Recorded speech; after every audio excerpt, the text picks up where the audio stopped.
And the management of your UTXOs can become important. Anybody who knows what's been going on with the network recently, there's been some very high fees, such to the extent you could want to move 20 bucks and it costs 15 for a fee, and it's economically not worth it.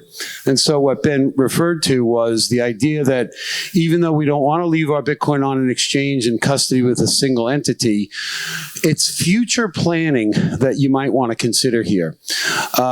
As Ben pointed out, moving Bitcoin on the network has to do with the size of the transaction in bits and bytes, not in dollars. And if you have a lot of small UTXOs and you want to spend them in the future, they have to get combined, and that creates a larger transaction and probably will require a larger fee to get processed on the network. So when you're thinking about spending your Bitcoin in the future, and I hope everybody is considering that, since it's money and it's meant to store value until it's used in the future, you might want to think, well, what chunks of money might I spend in the future?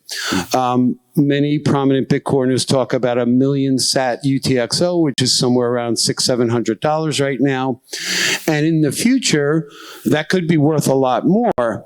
But if you're buying something that's $500 and you have a $1,000 UTXO, you're going to leave a record on the blockchain that a UTXO that started out with $1,000 worth of value, 500 of that got spent, and the other 500 went back as change. And that means that somebody could know how much Bitcoin you have at that one address if they can connect your identity.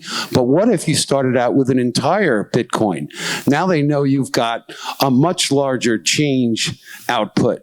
And so it works in both directions. You don't want too small of a UTXO, but you may not want too big of a UTXO either. This is going to be personal to everybody, but in terms of self-custody, it's something you should learn to think about and try to plan